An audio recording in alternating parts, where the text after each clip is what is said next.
500 വർഷങ്ങൾക്ക് മുന്നേ ബീജിങ്ങിന് ശേഷം ലോകത്തിലെ രണ്ടാമത്തെ വലിയ നഗരമായിരുന്നു ഹംപി. വിജയനഗര സാമ്രാജ്യത്തിന്റെ തലസ്ഥാനം കൂടിയാണ് ഇവിടം. ആ ഹംപിയുടെ വിശേഷങ്ങളിലേക്കാണ് നമ്മൾ ഇന്ന് പോകുന്നത്. ഹംപിയിൽ ഇവിടെ ഞങ്ങൾ റൂമൊക്കെ എടുത്തിട്ടുള്ളത് ഇവിടുത്തെ പ്രധാനപ്പെട്ട ക്ഷേത്രമായ വിരൂപാക്ഷ ക്ഷേത്രത്തിന്റെ തൊട്ടിവിടെ തന്നെയാണ്. ഇവിടെ നിന്നൊരു 150 മീറ്റർ നടന്നാൽ നമുക്ക് ആ ഒരു റൂമിന്റെ അവിടെ എത്താൻ പറ്റും. കഴിഞ്ഞ ദിവസം അതിന്റെ കാഴ്ചകളൊക്കെ ഉൾപ്പെടുത്തിയിട്ടുള്ളത് തന്നെയാണ്. അതുപോലെ തന്നെ ഈ ഒരു ക്ഷേത്രത്തിന്റെ ഇവിടെ തന്നെ തൊട്ടിവിടെ മാറിയിട്ടാണ് ഇവിടുത്തെ ഹംപി ഒരു ചെറിയൊരു ബസ് സ്റ്റേഷനൊക്കെ വരുന്നത്. വിജയനഗര സാമ്രാജ്യം അയൽ രാജ്യങ്ങളായ ഡെക്കാൻ സുൽത്താൻമാരായിട്ട് നിരന്തരം യുദ്ധത്തിൽ ഏർപ്പെടുകയുണ്ടായി. തളിക്കോട്ട യുദ്ധത്തിൽ പരാജയപ്പെട്ടതോടുകൂടി ശത്രുക്കൾ നമ്മുടെ ഈ ഹംപി ആക്രമിക്കാൻ തുടങ്ങി. ആ ആക്രമണം ഏകദേശം 1 വർഷത്തിൻ്റെ മേലെ എടുത്തു എന്നാണ് പറയുന്നത്, നമുക്ക് മുഴുവൻ തകർക്കാൻ വേണ്ടിയിട്ട്. അപ്പം നമുക്കിപ്പോൾ ഹംപിയിൽ എത്തിക്കഴിഞ്ഞാൽ ഈ പറയുന്ന നമ്മുടെ ഒരുപാട് കെട്ടിടങ്ങളിലേക്കും അവശേഷിപ്പുകൾ മാത്രമാണ് കാണാൻ വേണ്ടി കഴിയുക. അപ്പോൾ എവിടെ വെച്ചാണ് നമുക്ക് ഈ പറഞ്ഞ ഇത് തുടങ്ങാൻ കഴിയുന്നതെന്ന് പറഞ്ഞാൽ കൃത്യമായൊരു ധാരണയൊന്നുമില്ല. നമ്മളിപ്പോൾ വിരൂപാക്ഷ ക്ഷേത്രത്തിന് മുന്നിലാണ് ഹംപിയുടെ കാഴ്ചകളൊക്കെ വരുന്നത്. കാരണം ഒരുപാട് ഏക്കർ ഇങ്ങനെ വ്യാപിച്ചു കിടക്കുന്നതാണ് ഹംപിയുടെ ഓരോരോ അവശേഷിപ്പുകൾ. ആദ്യം തന്നെ ഞങ്ങൾ ഹംപിയിൽ കാണാൻ വേണ്ടി പോകുന്നത് ഇവിടുത്തെ പ്രധാനപ്പെട്ട ക്ഷേത്രങ്ങളിൽ ഒന്നായ വിരൂപാക്ഷ ക്ഷേത്രത്തിലേക്കാണ്. ഇത് ഈ ഒരു ക്ഷേത്രത്തിൻ്റെ മെയിൻ ഒരു ഗോപുരമാണ്. ഇത് കടന്നിട്ട് വേണം നമുക്ക് ക്ഷേത്രത്തിൻ്റെ ആ ഒരു മെയിൻ ഭാഗത്തേക്ക് എത്താനായിട്ടുള്ളത്. ക്ഷേത്രത്തിൻ്റെ ഈ ഒരു ഭാഗത്തേക്ക് എത്തിയിരിക്കുകയാണേ. എല്ലായിടത്തും നല്ല പാട്ടൊക്കെ വെച്ചിട്ടുണ്ട്. എന്തൊരു ശാന്തസുന്ദരമായിട്ടുള്ളൊരു സ്ഥലം. ഈ ഒരു ഗോപുരം കടന്നിട്ടാണ് ഇപ്പം നമ്മൾ വന്നത്. ചെരുപ്പൊക്കെ അവിടെ വെക്കാനുള്ള സൗകര്യമൊക്കെ ഉണ്ട് കേട്ടോ, പുറത്തന്നെ.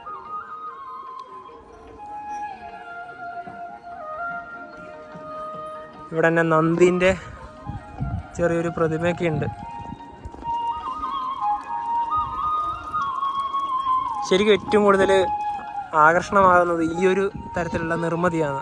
ക്ഷേത്രത്തിലേക്ക് കയറുമ്പോൾ തന്നെ ഇതിലൂടെ ഇങ്ങനെ കയറാം.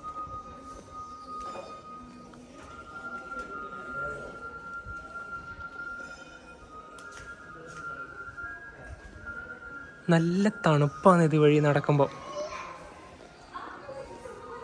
പിന്നെ ഈ സൈഡിൽ കാണുന്ന ഈ തൂണുകളില്ലേ, ഈ തൂണുകളിൽ തന്നെ ഓരോരോ കൊത്തുപണികളുണ്ട്. ഇത് കണ്ടോ, അതാ ഇവിടെ തന്നെ നമുക്കൊന്ന് കാണുന്നുണ്ടല്ലോ. പിന്നെ മേൾഭാഗത്തുണ്ട്. ഇതൊക്കെ ഒരുപാട് വർഷങ്ങളായതുകൊണ്ടാണ് പലതും കാണുമ്പോൾ നമുക്ക് മനസ്സിലാകാതെ നിൽക്കുന്നത്. ഒരുപാട് വർഷത്തെ പഴക്കമുണ്ടല്ലോ. ഇപ്പോൾ ഹംപിയിൽ നന്നായി സംരക്ഷിക്കപ്പെടുകയും അതുപോലെ തന്നെ പരിപാലിക്കപ്പെടുകയും ചെയ്യുന്ന ഒരേ ഒരു ക്ഷേത്രങ്ങളിൽ ഒന്നാണ് നമ്മളിപ്പോൾ നിൽക്കുന്ന വിരൂപാക്ഷ ക്ഷേത്രം. ഇത് പണി കഴിപ്പിച്ചതെന്ന് പറഞ്ഞാൽ വിജയനഗര സാമ്രാജ്യത്തിലെ രാജാവായ ദേവരായ രണ്ടാമൻ്റെ കീഴിലുള്ള ലക്കണ ദണ്ഡേശനാണ് ഈ ഒരു വലിയ ക്ഷേത്രം സമുച്ചയം നിർമ്മിച്ചത്. 7-ാം നൂറ്റാണ്ടിൽ പണി കഴിപ്പിച്ച ഈ ഒരു ശിവക്ഷേത്രം തുംഗഭദ്ര നദിയുടെ തീരത്താണ് സ്ഥിതി ചെയ്യുന്നത്. അതുപോലെ തന്നെ യുനെസ്കോന്റെ ലോക പൈതൃക പട്ടികയിൽ ഇടം നേടിയിട്ടുള്ള ഈ ക്ഷേത്രം ഇവിടുത്തെ ദേവത എന്ന് പറയുന്നത് പമ്പാവതി അല്ലെങ്കിൽ വിരൂപാക്ഷ എന്ന് പറയും. ശിവൻ തന്നെയാണ് ഇവിടുത്തെ പ്രതിഷ്ഠയും. വിരൂപാക്ഷ ക്ഷേത്രത്തിന്റെ ഈ ഒരു ഭാഗത്ത് തന്നെ ഒരു കാര്യമായിട്ടുള്ള നാശനഷ്ടവും നമുക്ക് കാണാൻ വേണ്ടി സാധിക്കില്ല. അതിന് മെയിൻ കാരണം ഇത് നല്ല രീതിയിൽ തന്നെ പരിപാലിക്കുന്നുണ്ട്. ഹംപിന്റെ ഏതൊരു ഭാഗത്ത് പോയാലും ഒരുപാട് ഗൈഡുമാരൊക്കെ നമുക്ക് കാണാൻ വേണ്ടി സാധിക്കും. അതുപോലെ തന്നെ ഇവിടുത്തെ പ്രധാനപ്പെട്ട ഒരു നിർമ്മിതി എങ്ങനെയാണെന്നറിയോ, ഇതുപോലൊരു ഒറ്റക്കല്ല് പോലത്തെ ഒരു ഇതുണ്ടാവും. അതിന്റെ മേലെ വേറൊരു കല്ലും കൂടെ മുകളിലെടുത്ത് വെക്കുക. കണ്ടില്ലേ, ഇത് നല്ല അടിപൊളിയാണ് കാണാൻ വേണ്ടിയിട്ട്. ഇനി വലിയൊരു കയറ്റം കയറാനുണ്ട്. ഈ ഒരു സ്റ്റെപ്പ് കയറിയിട്ട് വേണം നമുക്ക് അതിൻ്റെ മുകളിലത്തെ കാഴ്ചകളിലേക്ക് പോകാൻ വേണ്ടി. അതായത് ഈ ഒരു ക്ഷേത്രത്തിൻ്റെ ഇവിടുന്ന് നേരെ കാണുന്ന ഈ ഒരു വഴി. ക്ഷേത്രത്തിൻ്റെ നല്ലൊരു വ്യൂ ഇവിടുന്നാണ് കിട്ടുന്നത്. ഇനിയിപ്പോൾ ഇതിൻ്റെ അകത്തോട്ട് നമുക്ക് കയറാം. നമുക്ക് എല്ലാ ഭാഗത്തേക്കും പോകാം. വലിയ വലിയ കല്ലുകളാണ് ഇവിടേക്ക് ഉള്ളത്, കണ്ടോ.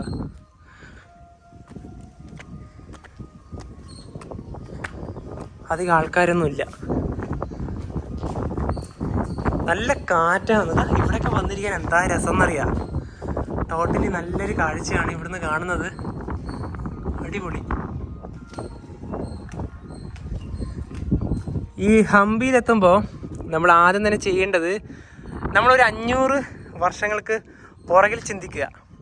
അന്നത്തെ ആ ഒരു രാജഭരണവും അന്നത്തെ ആ ഒരു സംസ്കാരവും അതൊക്കെ നമ്മുടെ മനസ്സിലുണ്ടായിട്ട് വേണം ഈ ഹംപിയിലത്തെ ഈ കാണുന്ന കാഴ്ചകൾ കാണാൻ വേണ്ടിയിട്ട്. ഒരിക്കലും ഈ ഒരു കാലഘട്ടത്തെ ഓർത്തുകൊണ്ട് ഹംപിയിലേക്ക് വരരുത്. എന്നാൽ മാത്രമേ നമുക്കിത് ശരിക്കും നമ്മുടെ മനസ്സിലേക്ക് ഉൾക്കൊള്ളാൻ വേണ്ടി സാധിക്കുള്ളൂ. തുംഗഭദ്ര നദി ഒഴുകുന്നത് അങ്ങ് ആ ഒരു ഭാഗത്തൂടെയാണ്. അതങ്ങ് ഒഴുകി അതിലൂടെ പോകും. അതുപോലെ തന്നെ ഇവിടുന്ന് കാണുമ്പം നമുക്ക് വലിയ വലിയ പാറ കഷ്ണങ്ങൾ കാണാൻ പറ്റും. എത്ര ഹൈറ്റ് ഉണ്ടെന്ന് അറിയാം അതിനൊക്കെ. ഇതാ അങ്ങ് അവിടെയൊക്കെ നമുക്ക് കാണാനായിട്ട് സാധിക്കും.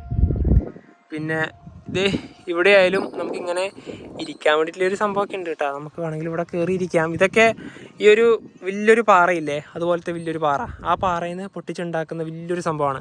അതുപോലെ തന്നെ നമ്മളെ മഹാബലിപുരം പോയി ഒരു ബട്ടർപാളില്ലേ കൃഷ്ണ, അതുപോലത്തെ സംഭവങ്ങൾ മേലെ മേലെ ഭാഗത്ത് കാണാം. നമുക്കതൊക്കെ കാണണം. അതുവഴി നടന്ന് നേരെ അങ്ങോട്ട് കയറാം. അങ്ങനത്തെ ഒരു ഓപ്ഷൻ ഉണ്ട് അതിലൂടെ. പിന്നെ ഇപ്പം മഴക്കാലം അല്ലാത്തതുകൊണ്ട് ഇവിടെ ഒന്നും വഴുക്കലൊന്നും ഉണ്ടാവില്ല. മഴക്കാലത്ത് വരുമ്പം വഴുക്കൽ നല്ല രീതിയിൽ ശ്രദ്ധിക്കണം. നവി നേരത്തെ പറഞ്ഞ വലിയ പാറക്കഷ്ണങ്ങളില്ലേ, അതായത് അത് ഉരുണ്ടു പോവില്ല, അതവിടെ ഓൾറെഡി സെറ്റാണ്. പക്ഷെ അതിനെ താങ്ങി നിർത്താൻ വേണ്ടിയിട്ട് താഴെ ചെറിയൊരു പാറ കണ്ട ഇവിടെയൊക്കെ ഉണ്ടത്. അതായത് നമ്മുടെ ഒരു എത്ര ഹൈറ്റ് ഉണ്ടാവില്ല ഇതിന്, ഒരു 2 നില കെട്ടിടത്തിൻ്റെ ഹൈറ്റ് ഉണ്ട് ഇതിന്. അത്രയും വലുതായത്. ഇത് മുഴുവൻ അങ്ങനെ തന്നെ. ഇതാ ഈ പുറകിലൊക്കെ കാണുന്ന എല്ലാം അങ്ങനെയാണ്. കാണുമ്പോ ഒരു ഭീമാകാരത്തിന്റെ പ്രതീതി കാണാം അല്ലേ? അതെ അതെ. എന്തായാലും എന്നതാ നമുക്കിതാ ഈ ഒരു ഭാഗത്ത് എത്തിയാൽ തന്നെ ഇതിൻ്റെ ഹൈറ്റ് നോക്കിക്കോ എത്രക്ക് ഉണ്ടെന്നറിയോ. ഇതേ നവി അങ്ങോട്ട് പോകുന്നതാ. അതൊക്കെ അവിടെ ഓൾറെഡി സെറ്റായി, അതവിടെ നിന്ന് മാറൂല. നമ്മൾ വിചാരിക്കും അയ്യോ ഇത് ഉരുണ്ട് വീഴല്ലോ.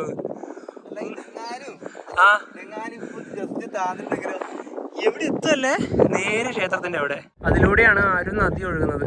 പിന്നെ ഇവിടെ നേരത്തെ കണ്ട പോലെ തന്നെ ഒരുപാട് കല്ലുകളുണ്ട്. ഇതിന്റെ മുകളിലും ഒരു ക്ഷേത്രമുണ്ട്. ഈ സൂര്യാസ്തമയം സൂര്യോദയമൊക്കെ നമുക്ക് ഇവിടുന്ന് നല്ല രീതിയിൽ കാണാൻ വേണ്ടി സാധിക്കും. അതിന് പറ്റിയൊരു സ്പോട്ട് തന്നെയാണ് ഇതിൻ്റെ മുകൾ ഭാഗത്ത്. ഇത്രയും മലേൻ്റെ മുകളിൽ, അതായത് ഈ ഒരു പാറേൻ്റെ നടുഭാഗത്തായി ചെറിയൊരു എന്താ പറയുക കുളമുണ്ട്. നല്ല അടിപൊളി വെള്ളമാണ്, നല്ല തണുപ്പുണ്ട്. അവിടുന്ന് നമ്മൾ ഈ ഒരു ഭാഗത്തേക്ക് പോകുമ്പോഴാണ് ഭീമാകാരമായിട്ടുള്ളൊരു വലിയ 2 പാറക്കല്ലുകൾ. അതിനൊരു ആകൃതി തന്നെയുണ്ട് കേട്ടോ. ഇനിയിപ്പോൾ നമ്മൾ ഈ ഒരു ഭാഗത്ത് നിന്ന് ഇറങ്ങുവാണ്. നമുക്കിനിയിപ്പോൾ അടുത്ത ഭാഗത്തേക്ക് നടന്നിട്ട് പോവാം. നിങ്ങളോട് ഞങ്ങൾക്കൊന്ന് പറയാനുള്ളത്, ഹംപിയിൽ വരുവാണെങ്കിൽ ഇവിടത്തേക്കൊക്കെ എന്തായാലും നടന്നു വരണം. അല്ലാതെ മറ്റു ഭാഗത്തേക്ക് പോവാണെങ്കിൽ നിങ്ങൾക്ക് സ്കൂട്ടർ എടുക്കാം, റെന്റിന് സ്കൂട്ടർ എടുക്കാം, അല്ലെങ്കിൽ സൈക്കിൾ എടുക്കാം. അതുപോലെ തന്നെ പുറത്ത് ഒരുപാട് നമ്മുടെ എന്താ പറയാ ഓട്ടോ വേണോ അങ്ങനെയൊക്കെ ചോദിച്ച് ഒരുപാട് ആൾക്കാർ വരുന്നുണ്ട്. നിങ്ങൾ ഇഷ്ടമാണ്. ഞങ്ങൾ എന്തായാലും ഇന്ന് നടന്നു തന്നെ പോകുന്നത്. ഇനി അടുത്ത നമ്മുടെ ഡെസ്റ്റിനേഷൻ എന്ന് പറയുന്നത് ഈ ഹംപിയിലെ തന്നെ ഏറ്റവും പ്രധാനപ്പെട്ട, നല്ല കാറ്റുണ്ട്, നല്ല ഏറ്റവും പ്രധാനപ്പെട്ട ശ്രീകൃഷ്ണ സ്വാമി ക്ഷേത്രത്തിന്റെ ഭാഗത്തേക്കാണ് പോകുന്നത്. അവിടുത്തെ കാഴ്ചകൾ എത്ര എങ്ങനെയാണ് നോക്കണ്ടേ? എന്ത് പറയാനുണ്ട്? എന്റെ ദൈവമേ, പേടിയാവുന്നില്ലേ കാണുമ്പോ? പക്ഷെ പേടിയല്ല, ഇത് കാണുമ്പോ ഒരു അത്ഭുതമാണെന്ന് തോന്നുന്നു. ഹംപിയിൽ നിങ്ങൾ വന്നിട്ടുണ്ടെങ്കിൽ കാണേണ്ട മുഴുവൻ സ്ഥലങ്ങളുടെ ഒരു മാപ്പ് ഇവിടെ കൊടുത്തിട്ടുണ്ട്. നമ്മളിപ്പോൾ ഉള്ളത് ഇതാ ഇവിടെയാണ്, ഈ ഒരു പോയിന്റിലാണ് നമ്മളിപ്പോൾ ഉള്ളത്. ഇവിടെ ഇത്രയും ഭാഗങ്ങൾ ഇതാ, ഇവിടെ ഓരോ ഭാഗത്തും ഉണ്ടല്ലോ ഇത് ചിതറിക്കിടക്കുകയാണ്.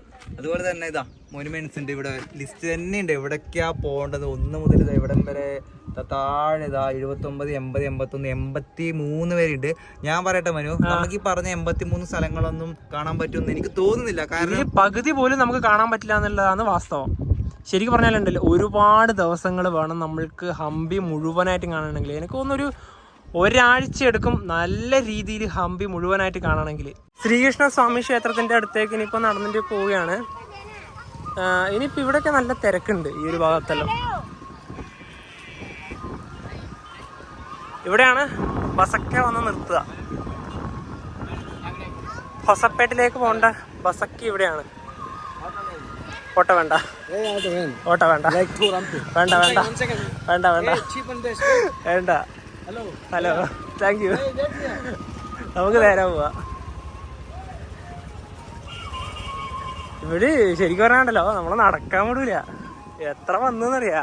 പിന്നെ ഇവിടെ നിന്നൊക്കെ നമുക്ക് ചെറിയ രീതിയിലുള്ള ഫുഡൊക്കെ കഴിക്കാം കേട്ടാ. ക്യാമറ മാറ്റിയ സ്പോട്ടിൽ അവർ വരുമല്ലേ നവി? ഇത് നമ്മുടെ ജില്ല വരുന്നത് വിജയനഗരം അല്ലേ? വിജയനഗരം ജില്ലയാണ്.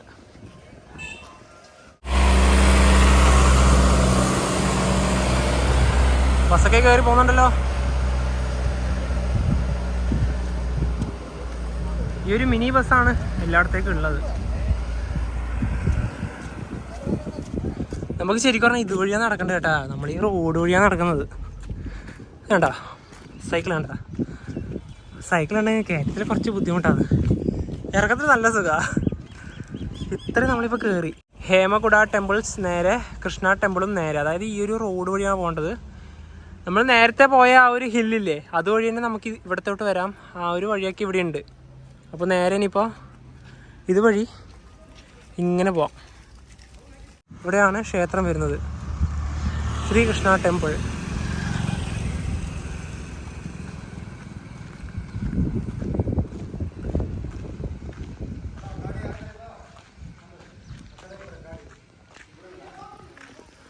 വലിയൊരു മഴ വരുന്നുണ്ട്, അതിന് മുന്നേ തന്നെ ഇതിൻ്റെ അകത്തോട്ടെല്ലാം കയറി വരാം. ക്ഷേത്രത്തിൻ്റെ ഈ ഒരു ഭാഗത്ത് നിന്ന് നമുക്ക് കണ്ടു തുടങ്ങാം. ഒരുപാട് ഫോറിനേഴ്സൊക്കെ ഉണ്ട് കേട്ടോ, അവർക്കൊക്കെ ഗൈഡും ഉണ്ട്. ഇവിടെ മുഴുവനും കൊത്തുപണികളാണ്, ഓരോരോ രൂപങ്ങളാണ് അവിടെ കാണാൻ വേണ്ടി സാധിക്കുന്നത്. നമ്മൾ നേരത്തെ പോയ വിരൂപാക്ഷ ക്ഷേത്രമില്ലേ, അതിൻ്റെ അത്രയൊന്നും ഒരു തിരക്കും ഇവിടെ ഇല്ല. ഇവിടെ വിരലിലെണ്ണാൻ പറ്റുന്ന ആൾക്കാർ മാത്രമേ ഉള്ളൂ. വേറെയും ഇവിടെ പൂജയൊന്നും കാണുന്നില്ല. ഇനി ഉണ്ടോയെന്ന് അറിയില്ല, കാരണം ഒരാളനക്കവും ഇല്ല. ഈ ഒരു കാറ്റ് കിട്ടുമ്പോൾ എന്താ സുഖം എന്നറിയാം, നല്ല കാറ്റ്. ഇത് ഇതുവഴിയൊക്കെ നടക്കാം. മഹാവിഷ്ണുവിൻ്റെ 10 അവതാരങ്ങളുടെ കൊത്തുപണികളൊക്കെ ഈ ഒരു ക്ഷേത്രത്തിൻ്റെ അകത്തുണ്ട്. അതുപോലെ തന്നെ നമുക്ക് ഈ ഒരു ക്ഷേത്രത്തിൻ്റെ ചരിത്രം പറയുകയാണെങ്കിൽ ഒഡീഷ രാജാവായ ഗജപതിക്കെതിരെ കൃഷ്ണദേവരായൻ നേടിയ വിജയത്തിൻ്റെ സ്മരണാർത്ഥം പണി കഴിപ്പിച്ച ഒരു ക്ഷേത്രമാണിത്. ഈ ഒരു ക്ഷേത്രം ഉണ്ടല്ലോ 4 വർഷം കൊണ്ടാണ് പണി കഴിപ്പിച്ചത് ഈ ഒരു സമുച്ചയം മുഴുവൻ. അതുപോലെ തന്നെ അദ്ദേഹം വീട്ടിലേക്ക് മടങ്ങുമ്പോൾ മനോഹരമായൊരു എന്താ പറയുക ബാലകൃഷ്ണ വിഗ്രഹമൊക്കെ ഈ ഒരു ക്ഷേത്രത്തിൽ പ്രതിഷ്ഠിക്കുകയുണ്ടായി. അതുപോലെ തന്നെ ഈ ഒരു ക്ഷേത്രത്തിൻ്റെ ഇതൊക്കെ തകർന്നു പോയിട്ടുണ്ട്. ഇവിടെ ഇത് തകർക്കപ്പെട്ടതാണോ അതോ കാലക്രമേണ ഇത് തകർന്നു പോയതാണോ എന്നൊരു സംശയമുണ്ട്, കാരണം ഈ ഭാഗം മുഴുവനും അങ്ങനെ തന്നെയാണ് കാണുമ്പോൾ മനസ്സിലാവുന്നത്. ക്ഷേത്രഭാഗത്ത് തന്നെ ഇവിടെ ഈ ഒരു ഒറ്റ കല്ല് നിർമ്മിച്ച ഒരു കുടം, നമുക്ക് കുടമൊന്നും പറയാം, വേണമെങ്കിൽ പാത്രം എന്നും പറയാം. ഇതിൻ്റെ അകത്ത് വെള്ളമൊക്കെ സംഭരിച്ച് വെച്ചിട്ടുണ്ട്. ഈ പക്ഷികൾക്കോ മൃഗങ്ങൾക്കോ വന്നിട്ട് വെള്ളമൊക്കെ ഈ ഒരു ചൂടുക സമയത്ത് കുടിക്കാൻ പറ്റിയ ഒരു സെറ്റപ്പ് ആയിരിക്കും അല്ലേ. ഇത് നോക്ക്, ഇതാ ഒരു തവള. കൃഷ്ണ ടെമ്പിളിൻ്റെ ഇവിടെ തന്നെ ഒരു ബോർഡുണ്ട്, അതിലിവിടെ തന്നെ കൃഷ്ണ ബസാർ, അതായത് പഴയ ഒരു ബസാറാണ് ഈ താഴെ കാണുന്നത്. അതിൻ്റെ ഒരു അവശേഷിപ്പ് അത് നമുക്കിനിപ്പോൾ ഇവിടെ നിന്നൊരു വഴിയുണ്ട്, ആ വഴി നേരെ അതും കൂടെ പോയി കാണാം.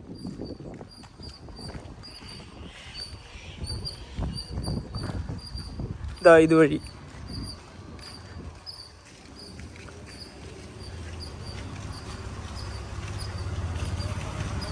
ഇവിടെ ഒരു ചെറിയൊരു എഴുത്തൊക്കെ ഉണ്ട്, കൃഷ്ണ ബസാർ.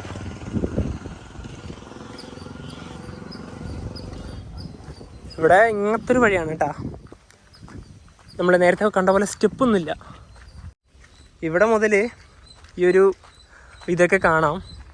അങ്ങ് അവിടെ ഒരു കുളമുണ്ട്, അതായത് ആ ഭാഗത്താണ് കുളമില്ലത്. പിന്നെ ഇവിടെ ഇതിൻ്റെ ചെറിയൊരു എഴുതിയിട്ടുണ്ട്, ഇതാണ് കൃഷ്ണ ബസാർ.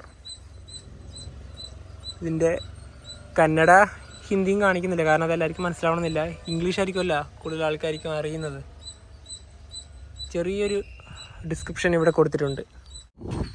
ഈ ഒരു ഭാഗത്ത് ഞങ്ങൾ 2 ആൾ മാത്രമേ ഉള്ളൂ, വേറെ ആരും തന്നെ ഇല്ല.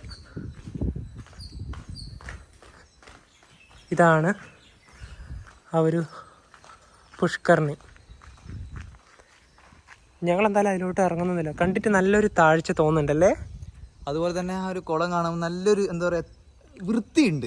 ചെറിയൊരു കൊത്തുപണി കണ്ടതാ, അതായത് ഈ വലിയൊരു കല്ലാണ്. ഇപ്പോൾ ഈ ഒരു ഭാഗത്തേക്ക് ഞങ്ങളിതാ എത്തിയിരിക്കുകയാണ്.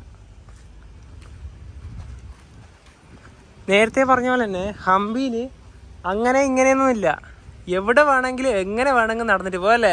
എവിടെ വേണമെങ്കിലും, അത് നേരത്തെ പറഞ്ഞാൽ നമ്മൾ ഗൂഗിൾ മാപ്പ് യൂസ് ചെയ്യുന്നുണ്ടെങ്കിലും നമുക്ക് പെട്ടെന്ന് ഇപ്പോൾ വരുന്ന വഴിക്ക് തന്നെ നമ്മൾ ഇത് കണ്ടു, അപ്പം വിചാരിച്ചു നേരെ ഇങ്ങോട്ട് കയറാണ്. അങ്ങനെയാണ് ഹംപി. പിന്നെ ഇതുപോലെ തന്നെ ഇവിടെ ഒരു ചെറിയൊരു നന്ദീൻ്റെ ഒരു പ്രതിമ കൂടിയുണ്ട് ഇതിൻ്റെ അകത്ത്.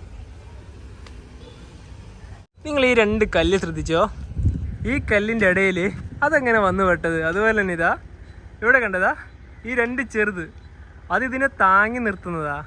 ഇത് എങ്ങനെ ഇവിടെ വന്നു അല്ലേ. ഇതാ ഇത്രയും വലിയൊരു കല്ലാണ് ഇത്. ഇവിടെയും ഒരു പാത്രം നമുക്ക് കാണാൻ വേണ്ടി സാധിക്കും. എനിക്ക് തോന്നുന്നു ഇത് വല്ല മൃഗങ്ങൾക്കും വേണ്ടിയിട്ടുള്ളതാവാം അല്ലേ. എന്റെ സംശയം ഇവിടെ മുമ്പ് വല്ല കുതിരയോ അങ്ങനെ എന്തോ ഉള്ള പോലെ തന്നെ തോന്നുന്നത്. ഇതാ ഇതിന്റെ അകത്തേക്ക് ഇങ്ങനെ ഉണ്ടാ, നമുക്ക് ഇവിടെ എല്ലാം കയറാം. ഇവിടെ അങ്ങനെ വല്ലതും എന്തെങ്കിലും കാര്യം ഇതിന്റെ അകത്തല്ലാതെ നമ്മൾ എന്തെങ്കിലും ഉണ്ടോ നോക്കണ്ടേ. അതാ നേരത്തെ കാണിച്ച വലിയൊരു പാറയില്ലേ, അതാണിത്. അതിന്റെ ഇടക്കാണ് ഇവരിത് ഈ ഒരു വലിയൊരു ഇത് പണിതത്. ഒരു അത്ഭുതം തന്നെ ഇതല്ലോ. ഇതിന്റെ അകത്ത് ഇതാ ആ പാറ ഇവിടുന്ന് കാണാൻ വേണ്ടി സാധിക്കും. അത് ഇവിടെ അങ്ങനെ വല്ല കുതിരേനേറ്റും നോക്കി നടത്തുന്ന ഒന്ന് തന്നെയാണ്. കൃഷ്ണ ടെമ്പിളും അതുപോലെ തന്നെ കൃഷ്ണ ബസാറൊക്കെ ആ ഒരു ഭാഗത്തായിരുന്നു. എവിടെ നിന്ന് ഇപ്പോൾ അടുത്തൊരു ഹേമകുട ഗ്രൂപ്പ് ഓഫ് ടെമ്പിൾസ്. ഒരുപാട് ക്ഷേത്രങ്ങൾ മിക്കവാറും ആ ഹേമകുട ഭാഗത്തുണ്ടാവും. അതുപോലെ തന്നെ ശശിവേഗലു ഗണേശ അതും അവിടെയാണ്. അതൊക്കെ ഈ ഒരു ഭാഗത്തേക്കാണ്. ശശിവേഗലു ഗണേശ അതിൻ്റെ ഒരു ഹിസ്റ്ററി ഇവിടെ തന്നെ എഴുതിയിട്ടുണ്ട്. അത് വരുന്നത് ഇവിടെയാണ്. ഇവിടെയുള്ളത് ഗണപതിൻ്റെ വലിയൊരു പ്രതിമയാണ്. നടുഭാഗത്ത് തന്നെ നമുക്ക് കാണാം. ഇവിടെ നിന്ന് നേരെ ഈ കാണുന്ന വഴി തന്നെയാണ് ഹേമകുട ടെമ്പിൾസിൻ്റെ അടുത്തോട്ട് പോകാനുള്ളത്. ഹംപിയിൽ വന്നപ്പോൾ ഒറ്റ വാക്കിൽ ഒറ്റ നോട്ടത്തിൽ പറയാനുള്ളത് ഇവിടുത്തെ വൃത്തിയാണ്. എല്ലായിടത്തും നല്ല രീതിയിൽ തന്നെ. ഇപ്പോൾ നേരത്തെ പറഞ്ഞല്ലോ ഒരുപാട് വർഷങ്ങളുടെ പഴക്കമുണ്ട് ഈ ഒരു ഭാഗത്തിന് മുഴുവനും. പക്ഷേ ഇവിടെ ഇപ്പം നിലവിലുള്ളവർ തന്നെ നല്ല രീതിയിൽ തന്നെ ഇതൊക്കെ മെയിൻറ്റെയിൻ ചെയ്യുന്നുണ്ട്. അതായത് ഇപ്പോൾ ഒരുപാട് ഇന്ത്യയുടെ അല്ല ലോകത്തിൻ്റെ വിവിധ ഭാഗങ്ങളിൽ നിന്നുള്ള ഒരുപാട് സഞ്ചാരികൾ ഇവിടെ ദിനം പ്രതി വരുന്നുണ്ട്. അവരെത്ര എന്താ പറയുക, ഈ പ്ലാസ്റ്റിക് ആയാലും ഇതൊക്കെ ഇവിടെ കൊണ്ടിടുമായിരിക്കും. പക്ഷേ ഒന്നും തന്നെ നമുക്ക് കാണാൻ വേണ്ടി സാധിക്കില്ല. ഹംപി നമ്മുടെ ബസ് സ്റ്റാൻഡ് ഭാഗത്തായാലും വലിയ കുഴപ്പമില്ല, നല്ല വൃത്തിയുണ്ട്. വൃത്തിയാണ് എടുത്തു പറയേണ്ടത്. ഇതാണ് ആ ഒരു ക്ഷേത്രത്തിൻ്റെ അകത്തേക്ക് കയറാനുള്ളൊരു വഴി.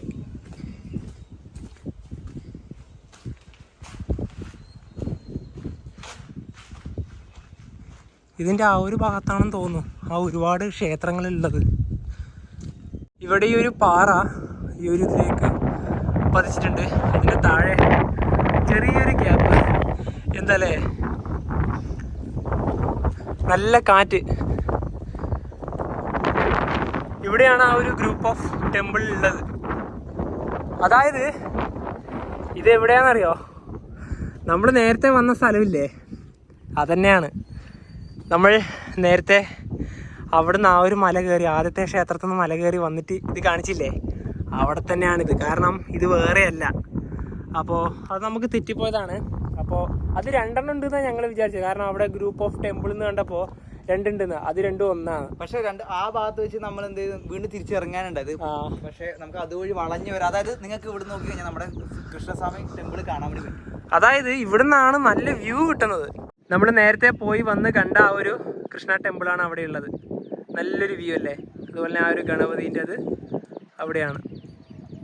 പുരാതന ക്ഷേത്രങ്ങളുടെ ഒരു കൂട്ടമാണ് ഈ ഒരു ഹേമകുട കുന്നിൻ മുകളിൽ കാണാൻ വേണ്ടി സാധിക്കുന്നത്. അതുപോലെ തന്നെ ഹംപിയിൽ നമുക്ക് സൂര്യോദയം സൂര്യാസ്തമയമൊക്കെ കാണണമെങ്കിൽ ഏറ്റവും മികച്ചൊരു ലൊക്കേഷൻ തന്നെയാണ് ഈ ഒരു ഹേമകുട ഹിൽസ് എന്ന് പറഞ്ഞത്. ഇതുപോലെ തന്നെ ഹംപിയിൽ മറ്റൊരു സ്ഥലം കൂടിയുണ്ട്, മാതങ്ക മലകൾ ഹിൽസ്. അത് ഇതിനേക്കാളും കുറച്ചും കൂടെ കയറി പോകാൻ ബുദ്ധിമുട്ടാണെന്നാണ് ഞങ്ങൾ അറിഞ്ഞത്. പിന്നെ അതുപോലെ തന്നെ നമ്മുടെ ഈ ഒരു ഹൈദ്യകുല ഈ ഹേമകുട ഹിൽസിൻ്റെ അതിനൊക്കെ പറയുകയാണെങ്കിൽ ഈ ഒരു കുന്നിൽ വെച്ചാണ് ശിവൻ നാശത്തിൻ്റെ ദേവൻ എന്നാണ് അതിൽ അറിയപ്പെടുന്നത്.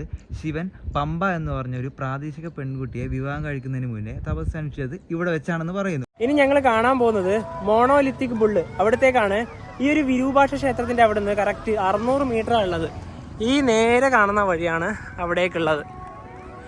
നമ്മൾ നേരത്തെ ഇവിടുന്ന് ഈ ഒരു റൈറ്റിലേക്കാണ് പോയി നേരെ ആ ഒരു കൃഷ്ണ ടെമ്പിളിൻ്റെ ഭാഗത്തേക്കൊക്കെ പോയത്. ഇനിയിപ്പോൾ നേരെ ഇവിടെ കാണുന്ന ഈ ഒരു കെട്ടിടങ്ങളില്ലേ, അതൊന്നും വേണ്ട രീതിയിൽ പരിപാലിക്കുന്നില്ല. അതിനൊക്കെ നല്ല രീതിയിൽ കാടും ഇതൊക്കെ വന്ന് ഇതുപോലുള്ള കാഴ്ചകൾ തന്നെയാണ് പോകുന്ന വഴിക്ക് ഉടനീളമായിട്ടുള്ളത്. ഇതാ ഇവിടെയുണ്ട്. ഇവിടത്തേക്ക് വണ്ടിയൊക്കെ കൊണ്ടുവരാം. സ്കൂട്ടറായാലും കാറായാലും കൊണ്ടുവന്ന് ഇവിടെയൊക്കെ പാർക്ക് ചെയ്യാം. അവിടെയാണ് ആ വലിയൊരു പ്രതിമയുള്ളത്. നമുക്ക് ഇവിടെ തന്നെ കാണാൻ പറ്റും. മോണോലിത്തിക് ബുള്ള് അത് ഇവിടെയാണ് വരുന്നത്.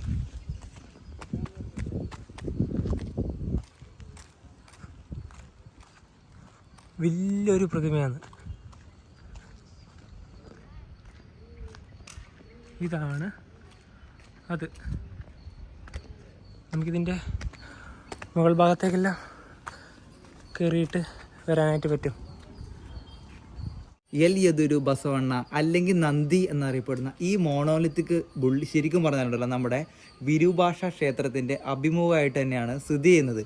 ഈ പറഞ്ഞ പ്രതിമ സ്ഥിതി ചെയ്യുന്ന ഈ ഒരു പവലിയൻ ഉണ്ടല്ലോ, അതിൻ്റെ പിറകിൽ നമുക്കുണ്ടല്ലോ നല്ല രീതിയിൽ തന്നെ ഭീമാകാരമായ പാറകൾ കാണാൻ വേണ്ടി പറ്റും. അത് തന്നെയാണ് ഈ പറഞ്ഞ ഒരു ബുള്ളിൻ്റെ മെയിനായിട്ടുള്ള ഒരു അട്രാക്ഷൻ. നമുക്ക് വരുമ്പോൾ തന്നെ ഇതിൻ്റെ പിറകിൽ മൊത്തം വലിയ വലിയ പാറ കഷ്ണങ്ങളാണ് ഉള്ളത് തന്നെ. മോണോലിത്തിക് ബുള്ളിൻ്റെ ഇവിടെ നിന്ന് ഇനിയിപ്പോൾ അടുത്തൊരു ഭാഗത്തേക്ക് പോകണം. അതിന് പുറമെ തന്നെ ഇവിടെ ഒരു സൈൻ ബോർഡ് ഉണ്ട്. അതിലിപ്പോൾ അച്യുതരായ ടെമ്പിൾ, വിത്തല ടെമ്പിൾ, അതൊക്കെ മുകൾ ഭാഗത്തേക്കാണ്. അത് പിന്നെ നേരെ ഇനിയിപ്പോൾ അവിടത്തോട്ട് പോകാം. ഈ ഒരു സ്റ്റെപ്പ് കയറി വേണം ആ മുകൾ ഭാഗത്തെത്താൻ. വിരൂപാക്ഷ ക്ഷേത്രം അങ്ങ് അവിടെയാണ്. അതിൻ്റെ നേരെ ഓപ്പോസിറ്റ് തന്നെയാണ് ഈ ഒരു മോണോലിത്തിക് ബുള്ളും സ്ഥിതി ചെയ്യുന്നത്. രണ്ടും അഭിമുഖമായിട്ട് തന്നെയാണ്. അതിൻ്റെ നേരെ പറഞ്ഞ പോലെ തന്നെ ഇവിടെയാണ് ഒരു കൂട്ടം പാറകളുള്ളത്. ഒരു കാട് വഴി നടന്നു പോകുന്ന പ്രതീതിയാണ് ഇപ്പോൾ ഉള്ളത്. കാരണം നമ്മളിപ്പോൾ എവിടെയോ ഒത്തിരി ഫീലാണ് കിട്ടുന്നത്. 4 ഭാഗത്തും ഒരേ കാഴ്ച തന്നെയാണല്ലോ. സ്റ്റെപ്പ് കയറുമ്പോഴാണ് കിതപ്പ് കൂടി കൂടി വരുന്നത്. ഇടയ്ക്ക് വീഡിയോയിൽ ഓരോ സ്ഥലത്ത് എത്തിയിട്ട് നമുക്ക് അതിൻ്റെ ഇൻഫർമേഷൻ തന്നെയല്ല. ഞാനിതൊക്കെ ഉണ്ടല്ലോ ഹംപിയിലേക്ക് വരാൻ വേണ്ടി നമ്മൾ വീട്ടിൽ തന്നെ ഒരു പ്ലാൻ ഇടുമല്ലോ, ടിക്കറ്റ് ട്രെയിൻ ടിക്കറ്റ് ഒക്കെ ബുക്ക് ചെയ്യുമല്ലോ. അന്നേരം തന്നെ കാണേണ്ട ഓരോ സ്ഥലങ്ങളെ കുറിച്ച് ഞാൻ നോക്കി മനസ്സിലാക്കിയിട്ടുണ്ടായിരുന്നു. അങ്ങനെയാണ് ഈ കാര്യങ്ങൾ നിങ്ങളിലേക്ക് ഷെയർ ചെയ്യുന്നത്. പറയുമ്പോൾ ചെറിയ മിസ്റ്റേക്ക് ഒക്കെ വരും, കാരണം ആദ്യമായിട്ടല്ല വരുന്നത്. പക്ഷേ അതുപോലെ തന്നെ ഞങ്ങൾ പറയുന്നതിൽ എന്തെങ്കിലും മിസ്റ്റേക്ക് വന്നിട്ടുണ്ടെങ്കിൽ അതിൽ തീർച്ചയായിട്ടും നിങ്ങൾക്ക് തിരുത്താനുള്ള ഉത്തരവാദിത്വമുണ്ട്. അതിനാണ് നമ്മൾ കമൻറ്റ് ബോക്സ് ഓണാക്കി ഇടുന്നത്.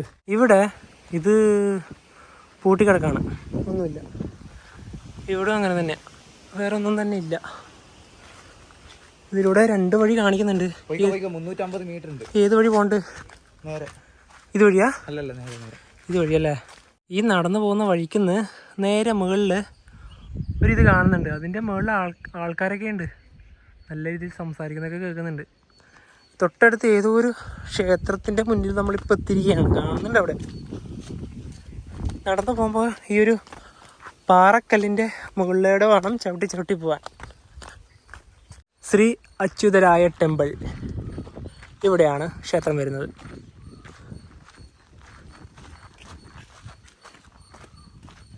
ഇറങ്ങിപ്പോകാൻ കുറച്ച് ബുദ്ധിമുട്ടാണ്. ഇതിലേ നടക്കാൻ പറ്റില്ല, നമുക്ക് ഇതിൻ്റെ അകത്തോട്ട് കയറാം, ഇതുവഴി കയറാം.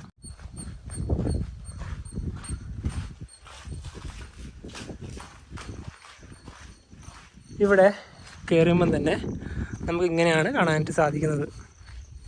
നല്ല രീതിയിലുള്ള പുല്ലുണ്ട്, അതുകൊണ്ട് അതിൽ അധികം ഇറങ്ങുന്നില്ല, അല്ലെങ്കിൽ ചുറ്റുപാടും നടന്ന് കാണാൻ പറ്റിയാൽ. പക്ഷേ ഇതുവഴി ഒരു വഴിയൊക്കെ ഉണ്ട്, അതുവഴി നടക്കാം. ഇതിൻ്റെ നടക്കാൻ പറ്റും, കയറിക്കോ, മുകളിൽ കയറിക്കോ, അതാണ് നല്ലത്. ഇതുവഴി നടക്കുമ്പോൾ നമുക്കിവിടെ ഒരുപാട് തൂണുകൾ കാണുമല്ലോ. ആ തൂണിലൊക്കെ കൊത്തിവെച്ച കൊത്തുപണികൾ നിങ്ങൾ കണ്ട. പല ജീവികളുടെ രൂപമുണ്ട്, പിന്നെ പല ദേവതകളുടെ രൂപമുണ്ട്, അങ്ങനെ പലതുമുണ്ട്. ഈ നൃത്തമുണ്ട്, അങ്ങനെ പല പല രൂപങ്ങളായിട്ട് നമുക്കിവിടെ കാണാനായിട്ട് സാധിക്കും. ഇങ്ങനെ നടന്ന് അതിനെ ചുറ്റും നമുക്ക് റൗണ്ട് അടിച്ച് വരാം. ഇതുപോലുള്ള നല്ലൊരു കെട്ടിടമായിരുന്നു ഇവിടെ ഉണ്ടായിരുന്നത്, അതൊക്കെ തകർന്നു പോയി. അവിടെ കണ്ടതാ? എൻ്റെ ദൈവമേ, എന്ത് നല്ല ഒരു പണികളാണ് നോക്കിയേ. പണ്ട് കാലത്തെ എൻജിനീയറിങ് വിസ്മയം, ഒരു അത്ഭുതം തന്നെയായി ഇപ്പോൾ തോന്നുന്നു. അച്യുതരായ ടെമ്പിൾ, അതിനെ പറ്റിയിട്ട് കുറച്ചൊരു ലഘു വിവരണം ഇവിടെ എഴുതിയിട്ടുണ്ട്. ഇവിടെ നിന്നാണ് അതിൻ്റെ ആ ഒരു കവാടം വരുന്നത്. 1, 2 കവാടം കഴിഞ്ഞ് വേണം ക്ഷേത്രത്തിൻ്റെ ആ ഒരു ഭാഗത്തെത്താൻ. നമ്മളിപ്പോൾ അവിടെ നിന്നാണ് ഇപ്പോൾ തിരിച്ച് വന്നത്.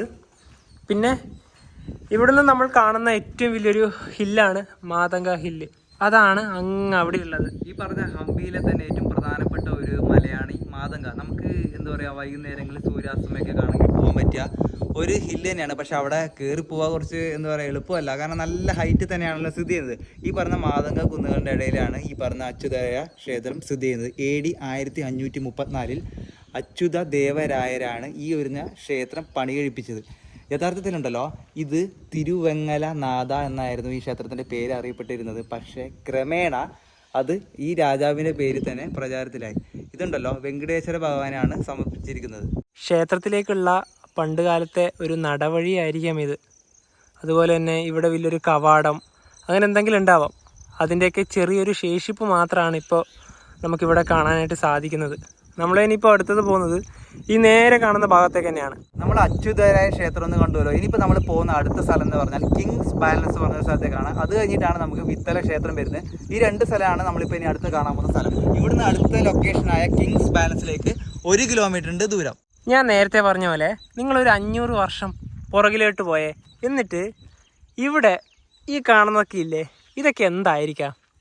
ഒന്നുകിൽ ചിലപ്പോൾ ഈ ഒരു ഭാഗത്തൊരു മാർക്കറ്റാവാം, അല്ലെങ്കിൽ ഈ ഒരു ഭാഗത്ത് ആൾക്കാരൊക്കെ ഇപ്പോൾ രാജാവൊക്കെ ഈ ഒരു ഭാഗത്തേക്ക് വരുമ്പം ഒരുപാട് ആൾക്കാർ ഇവിടെയൊക്കെ വന്ന് നിൽക്കുമല്ലോ. അങ്ങനെ എന്തൊക്കെ ആകാം അല്ലേ? അല്ല, ഇതൊരു ഗ്രൗണ്ട് പോലെയല്ലേ, നമുക്കൊരു അസംബ്ലി എന്നൊക്കെ പറയുമല്ലോ. എന്താണ് നമുക്ക് വ്യക്തമായിട്ട് അറിയില്ല. അപ്പൊ അതൊക്കെയാണ് ഒരു കാണുമ്പോൾ നമ്മുടെ എന്താ പറയാ മനസ്സിലേക്ക് വരുന്ന ആ ഒരു രൂപം എന്ന് പറയുന്നത്. ഇവിടെ ഇതാ ഈ ഒരു കല്ലിന്റെ മുകളിൽ മറ്റൊരു ചെറിയ 2 കല്ലുകൾ എടുത്തു വെച്ചത് കണ്ടാ. അതുപോലെ തന്നെ ഇവിടെ ഇതാ ഈ ഒരു ഭാഗത്തായിട്ട് ഇതെന്താ സംഭവം? ഇത് ആരെങ്കിലും എടുത്തു വെക്കുന്നതാണ്. നമുക്ക് ഒറ്റ നോട്ടത്തിൽ കാണുമ്പം എങ്ങനെയാണിത് നമ്മൾ വിശ്വസിക്കാൻ പറ്റില്ല, ആരെങ്കിലും കൊണ്ടുവച്ചത് പോലെയല്ലേ. പക്ഷേ ഇത് ഇത്ര ടൺ വെയിറ്റ് ഉണ്ട് ഈ ഒരു കല്ലിനൊക്കെ. പെട്ടെന്ന് കാണുമ്പോൾ നമുക്ക് വിചാരിക്കുമോ ഇതാരെങ്കിലും അതിൻ്റെ മേളിൽ എടുത്ത് കൊണ്ടുവെക്കുന്നതായിരിക്കും, എന്തെങ്കിലും ആയിരിക്കാം. നമ്മൾ അതിനെക്കുറിച്ച് കൂടുതൽ ചിന്തിക്കുന്നില്ല, കാരണം ചിന്തിച്ചാൽ ശരിയാവില്ല. കാരണം എന്തെങ്കിലും നിഗൂഢമായിട്ടുള്ള സത്യങ്ങൾ ഉണ്ടാവാമല്ലോ. അല്ല, ചിന്തിച്ചാൽ ശരിക്കും പറഞ്ഞാൽ നമ്മുടെ തല പുകഞ്ഞു പോകും. പിന്നല്ലാതെ ഇതൊക്കെ നമ്മുടെ ജീവിതത്തിൽ ഒരിക്കലെങ്കിലും വന്ന് കാണേണ്ട സ്ഥലങ്ങളാണ്. ഇപ്പൊ ഞാനായാലും മനുവായാലും ആദ്യ തവണയാണ് ഹംപി. ഞങ്ങളുണ്ടല്ലോ ഈ പറഞ്ഞ ഹിസ്റ്റോറിക്കൽ പ്ലേസ്, നമുക്ക് എന്താ പറയുക, കണ്ടാൽ കണ്ണ് തള്ളും, നമുക്ക് അത്ഭുതം തോന്നും. ഓരോരോ സ്ഥലങ്ങളിൽ പോകുമ്പോൾ ഞങ്ങൾക്ക് തോന്നും, പക്ഷേ ഞങ്ങൾ ഇവിടെ എത്താൻ കുറച്ച് വൈകിപ്പോയല്ലോ എന്ന്. ഇപ്പോഴേ എനിക്ക് തോന്നുന്നു, എടാ മനു, ഞാൻ ഇവനോട് പറഞ്ഞു, എടാ മനു, നമ്മുടെ ഈ ഇത്രയും പല സ്ഥലങ്ങൾ നമ്മൾ പോയി, ഇന്ത്യയിലെ പല സ്ഥലങ്ങളിൽ പോയി, എന്താ നമ്മുടെ അയൽ സംസ്ഥാന കർണാടകയിൽ ഇത്ര സ്ഥലം ഉണ്ടായിരുന്നു, നമ്മൾ ഹംപിയിലെത്താൻ എത്ര വൈകിപ്പോയിരുന്നു. അതായത് ഇപ്പോൾ 500 വർഷത്തിന്റെ പഴക്കം എന്ന് പറഞ്ഞല്ലോ, ഇനിയിപ്പം വർഷം കഴിയും തോറും ഇതെന്തായാലും നശിച്ചുകൊണ്ടേയിരിക്കും, കാരണം അത്രയും കാലപ്പഴക്കം വന്നല്ലോ. ഞങ്ങൾ പോകുന്ന വഴിക്ക് ഈ ഒരു ഭാഗത്തേക്ക് വന്നിരിക്കുകയാണ്. ഇതാണ് നമ്മുടെ തുംഗഭദ്ര നദി, നല്ല ശക്തിയോടെ ഒഴുകുകയാണ്. നമുക്കതിൻ്റെ ആ ഒരു താഴെ ഭാഗത്തേക്ക് ഇറങ്ങാം, കാരണം ഇത്ര അടുത്ത് വന്നിട്ട് നമുക്കിത് കാണണമല്ലോ. പിന്നെ ഇവിടെ തന്നെ വലിയൊരു എന്താ പറയുക ചങ്ങാടമൊക്കെ ഉണ്ട്. ഇതിപ്പോൾ ഉപയോഗിക്കുന്നൊന്നുമില്ലാന്ന് തോന്നല്ലേ കണ്ടിട്ട് വെച്ചിട്ടുണ്ട്. സംഭവം ആയിരിക്കാനാ ചാൻസ്, കാരണം ഒരുപാടെണ്ണം ഉണ്ട്. ഇനിയിപ്പോൾ നേരെ ഈ ഒരു വഴി താഴോട്ടിറങ്ങാം. ഇവിടെ വന്നിട്ട് ഹംപിയിൽ വന്നിട്ട് ഇത്രയും അടുത്തുനിന്ന് തുംഗഭദ്ര നദി കാണാതെ പോകുന്നത് ശരിയല്ലല്ലോ. കർണാടകയിലെ പ്രധാനപ്പെട്ട നദികളിൽ ഒന്നാണ് തുംഗഭദ്ര. ഇതിൻ്റെ ഒഴുക്ക് മൊത്തം വരുന്നത് ഈ ഒരു ഭാഗത്താണ്. എന്ത് ശക്തിയോടെ ഒഴുകുന്നു നോക്കിയത്,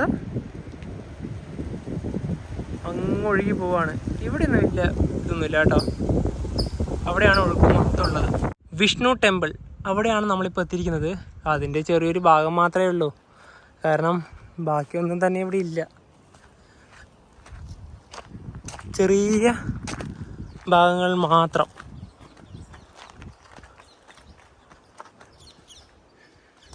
ഇങ്ങനെയാണ് ഈ ഒരു ഭാഗം ഇപ്പോൾ ഉള്ളത്. ശിവാലയ അതാണിത്. നമ്മളാ നടന്നു പോകുന്ന വഴിക്ക് തന്നെയാണ് ഇതൊക്കെ കാണുന്നത്. നടന്ന് ഈ വലിയൊരു സമുച്ചയത്തിലേക്ക് എത്തിയിരിക്കുകയാണ്. ഇവിടെ ചെറിയൊരു ലേക്ക് പോലെ ഒന്ന് കാണുന്നുണ്ട്. ഇങ്ങിവിടെ കിങ്സ് ബാലൻസ് എന്ന് പറഞ്ഞൊരു സ്ഥലത്ത് ഞങ്ങളിതാ എത്തിക്കൊണ്ടിരിക്കുകയാണ്. അവിടെ ഒരു ബോർഡ് കാണുന്നുണ്ട്. ഇവിടുന്ന് ഉണ്ട്, മനുഷ്യനില്ല എന്ന് പറയുന്നതാണ്. അപ്പോഴത്തേക്ക് 2 ആൾക്കാർ. അതെ, ഇവിടുന്ന് ഒരു ബോർഡുണ്ട്. അതിൽ എവിടേക്കാണെന്ന് നോക്കണം.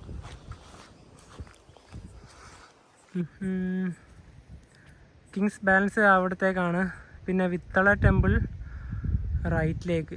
അപ്പോൾ അങ്ങനെയാണ് പോകാനുള്ളത്. അപ്പോൾ നമുക്ക് ആദ്യം അങ്ങോട്ട് പോകണം. ഇവിടെയാണ് കിങ്സ് ബാലൻസ് എന്ന് പറയുന്ന ഇത് ഉള്ളത്.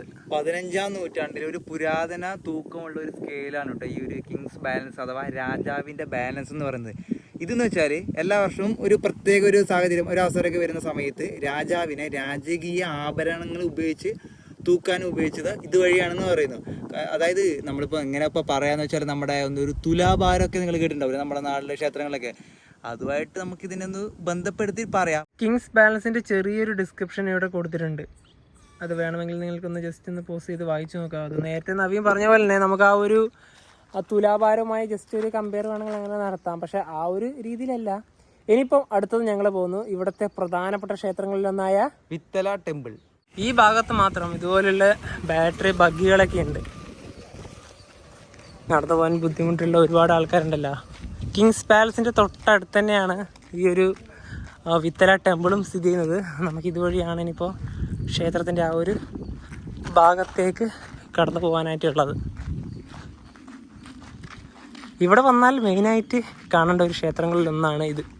ഞങ്ങൾ ഇതുവരെ പോയ ആ ഒരു ഭാഗത്തൊന്നും ടിക്കറ്റ് എടുത്ത് പോകേണ്ട ആവശ്യം വന്നിട്ടുണ്ടായിരുന്നില്ല.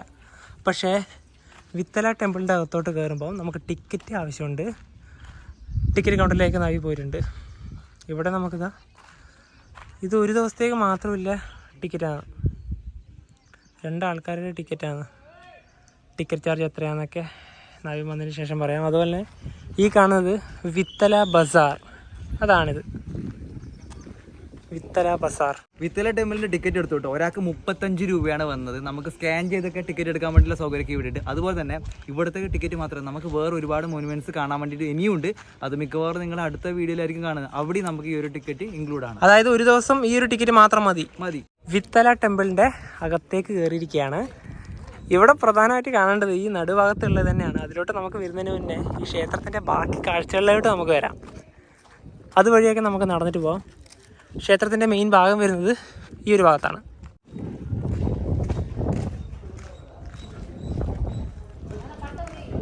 ഇവിടെയൊക്കെ വന്നിരിക്കാം കേട്ടോ, നല്ല തണുപ്പാണ്.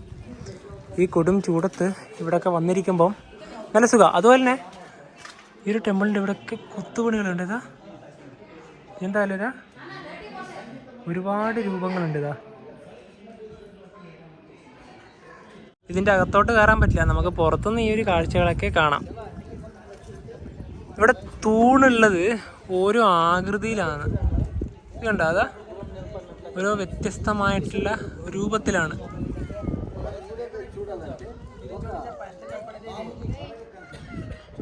എല്ലാ ഭാഗത്തും കൊത്തുപണികൾ തന്നെയാണ് കൂടുതലായിട്ടും. അസാധാരണമായ വാസ്തുവിദ്യക്കും സമാനതകളില്ലാത്ത കരകൗശലത്തിനും പേരുകേട്ട ഒരു പുരാതന സ്മാരകമാണ് വിത്തല ക്ഷേത്രം. ഹംപിയിലെ തന്നെ ഏറ്റവും വലുതും പ്രശസ്തവുമായ നിർമ്മിതികൾ ഒന്നായിട്ട് തന്നെയാണ് ഇതിനെ കണക്കാക്കുന്നത്. വിത്തല ക്ഷേത്രം ശ്രീ വിജയ് വിത്തല ക്ഷേത്രം എന്നും അറിയപ്പെടുന്നു. അതുപോലെ തന്നെ വിജയനഗര സാമ്രാജ്യത്തിന്റെ ഭരണാധികാരികളിൽ ഒരാളായ ദേവരായ രണ്ടാമൻ രാജാവിന്റെ കാലത്താണ് ഇത് നിർമ്മിച്ചത്. അതായത് AD 1422 1446 ഒരു കാലഘട്ടത്തിൽ. അതുപോലെ തന്നെ വിജയനഗര രാജവംശത്തിലെ ഏറ്റവും പ്രശസ്തനായ ഭരണാധികാരിയായ കൃഷ്ണദേവരായരുടെ കാലത്താണ് ഈ ക്ഷേത്രത്തിൻ്റെ പല ഭാഗങ്ങളും വികസിപ്പിക്കുകയും മെച്ചപ്പെടുത്തുകയും ചെയ്തത്. ഒരുപാട് തൂണുകൾ ഉണ്ടല്ലോ. അപ്പോൾ വരുന്ന സമയത്ത് തന്നെ നമ്മൾ വിത്തല ക്ഷേത്രത്തിനെ കുറിച്ച് ഒരുപാട് കാര്യങ്ങൾ കേട്ടിട്ടുണ്ടായിരുന്നു. ഈ ക്ഷേത്രത്തിൽ തന്നെ ഉണ്ടല്ലോ പ്രധാനപ്പെട്ട ഒരു ആകർഷണം എന്ന് പറഞ്ഞാൽ സംഗീത തൂണുകൾ ഉണ്ടെന്ന് പറഞ്ഞു. 56 സംഗീത തൂണുകൾ. അതുപോലെ തന്നെ ഉണ്ടല്ലോ ഇതിന് എന്താ പറയുക, ഈ തൂണുകളെ, സംഗീത സ്തംഭങ്ങളെ സാരി ഗമ തൂണുകൾ എന്നാണ് വിളിക്കുന്നത് തന്നെ. അപ്പം നമുക്കത് തൊട്ട് കഴിഞ്ഞാൽ എന്തൊക്കെയാണെന്ന് പറയുന്നത്. പക്ഷെ ഇപ്പം നമുക്ക് അതിനകത്തോട്ട് പ്രവേശിക്കാൻ പറ്റില്ല കേട്ടോ. ഇവിടെ വർക്കിംഗ് പ്രോഗ്രസ് എന്നൊക്കെ എഴുതിയിട്ടുണ്ട്. ഇനി ഈ ഒരു ക്ഷേത്രത്തിലെ പ്രധാന ആകർഷണമായ ഈ ഒരു ഭാഗത്തേക്ക് ഇവിടെ വന്നിട്ടുണ്ടെങ്കിൽ എല്ലാവരും ഫോട്ടോ എടുക്കുന്നതൊക്കെ ഇതിനു വേണ്ടി മാത്രമാണ്. നമ്മളെല്ലാവരും ഉപയോഗിക്കുന്ന 50 രൂപ നോട്ടില്ലേ, ഈ 50 രൂപ നോട്ടിൻ്റെ പുറകിൽ പ്രിൻ്റ് ചെയ്തിട്ടുള്ള ഇതില്ലേ, അതാണ് നിങ്ങൾ ഈ തൊട്ട് മുന്നിൽ കാണുന്നത്. ഇതാണ് കല്ലുരഥം. വിജയനഗര സാമ്രാജ്യത്തിൻ്റെ അതിശയകരമായിട്ടുള്ള ഒരു വാസ്തുവിദ്യ തന്നെയാണ് ഈ ഒരു കല്ലുരഥം. ഇത് നേരെയുള്ളത് ഈ ഒരു ക്ഷേത്രത്തിൻ്റെ മുൻഭാഗത്ത് തന്നെയാണ്. നമുക്ക് ഇവിടെയും കാണാം. ഇതിൽ തന്നെ ഒരുപാട് കൊത്തുപണികളൊക്കെ ഉണ്ട്. ഈ ഒരു 4 ഭാഗം കാണുവാണെങ്കിലും അങ്ങനെ തന്നെയാണ്. ഇങ്ങനെതാ 2 വലം വെച്ച് ഇതിൻ്റെ നേരെ മുൻഭാഗത്തേക്ക് വരുവാണെങ്കിലും ഇങ്ങനെയാണുള്ളത്. ഈ ഒരു സമയം ഇപ്പോൾ ഒരു 2 മണി ആയതേ ഉള്ളൂ. അതുകൊണ്ടാണ് ഇവിടെ ആളൊന്നും ഇല്ലാത്തത്. ഹംപിയിലെ വിത്തല ക്ഷേത്രത്തിൻ്റെ ഈ ഒരു ഭാഗത്ത് നിന്നൊക്കെ ഞങ്ങൾ ഇനിയിപ്പോൾ നേരെ പുറത്തേക്ക് ഇറങ്ങുകയാണ്. ഞങ്ങളെ കണ്ടിന്യൂറ്റ് 3 കിലോമീറ്റർ ഇപ്പോൾ നടക്കുകയാണ്. ഇവിടെ ഈ ഒരു സ്ഥലത്ത് ഞാനും നവീത ഇരിക്കുകയാണ്. ഹംപി നടന്ന് കാണുവാണെങ്കിൽ ഒരു മടുപ്പത്രാണല്ലേ നവി? അവസാനം കാരണം വെച്ചാൽ നമ്മൾ ഈ ഒരു ഭാഗത്ത് 10 കിലോമീറ്ററിൻ്റെ അടുത്തെത്തി ഏകദേശം നമ്മൾ നടക്കാൻ. എപ്പോഴും എവിടെ നിന്ന് നടക്കാൻ തുടങ്ങി നിങ്ങൾ വീഡിയോയിൽ കണ്ടല്ലോ. ഒരുപാട് നടന്നു. ജസ്റ്റ് കണ്ടിന്യൂസ് ആയി നടക്കുന്നതുകൊണ്ട് ജസ്റ്റ് തളർന്നു പറയാം, നല്ല വെയിലും ഉണ്ടല്ലോ. ഹംപിയിലെ കാഴ്ചകളുടെ ഒന്നാമത്തെ പാർട്ട് ഇവിടെ വെച്ച് വൈൻഡപ്പ് ചെയ്യാണ്.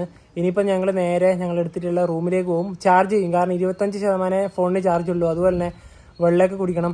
നേരത്തെ അവിടുന്ന് വെള്ളം കുടിച്ചാല പിന്നെ വേറെ എവിടുന്ന് വെള്ളം കുടിക്കാൻ വേണ്ടിയിട്ടൊന്നും പറ്റിയില്ല. നമ്മുടെ കാളയുടെ നന്ദി ഒരു പ്രതിഭ ഉണ്ടല്ലോ, അവിടം വരെ എഴുത്തിയത് നല്ല കഥപ്പുണ്ട്, അതുകൊണ്ടാണ് പറയാൻ ബുദ്ധിമുട്ട്. അപ്പോൾ ഈ പറഞ്ഞ പോലെ തന്നെ ഞാനിപ്പോൾ പെട്ടെന്ന് റൂം ചെല്ലാം, എന്നിട്ട് നേരെ പെട്ടെന്ന് തന്നെ ഒരു അരമണിക്കൂർ നമ്മൾ ഒരു സമയം കരുതിയിട്ടുണ്ട്. കാരണം ഇനിയും ഹംപിയുടെ കുറച്ച് കാഴ്ചകളിലൂടെ കാണാനുണ്ട്. അത് ഞങ്ങൾ നോക്കിയ സമയത്തുണ്ടല്ലോ, ഇവിടുന്ന് ഒരു 5 കിലോമീറ്റർ മാറിയിട്ടാണ്, അതായത് നമ്മുടെ വിരൂപാക്ഷ ടെമ്പിൾ ബസ് സ്റ്റാൻഡ് ഭാഗത്ത് നിന്ന് ഒരു 5-6 കിലോമീറ്റർ മാറിയിട്ടാണ്. അങ്ങോട്ടേക്ക് നമുക്ക് ഏതായാലും നടന്നു പോകാൻ പറ്റില്ല, വാഹനം ഏതെങ്കിലും നോക്കിയിട്ട് ഒന്നുകിൽ ഓട്ടോ അല്ലെങ്കിൽ ബസ് ആ പ്രകാരം നോക്കിയിട്ട് നമുക്ക് നേരെ അവിടെ പോകാം. അവിടെ നിന്ന് ഒരുപാട് സ്ഥലങ്ങൾ അവിടെയും ഉണ്ട് കാണാൻ വേണ്ടിയിട്ട്. അപ്പോൾ ആ ഒരു കാഴ്ചകളൊക്കെ വേണ്ടി വെയിറ്റ് ചെയ്യുക. അപ്പോൾ ഈ ഒരു വീഡിയോ ഇഷ്ടപ്പെടുന്നതായിരിക്കും. അപ്പോൾ നമുക്ക് മറ്റൊരു ബൈ ബൈ.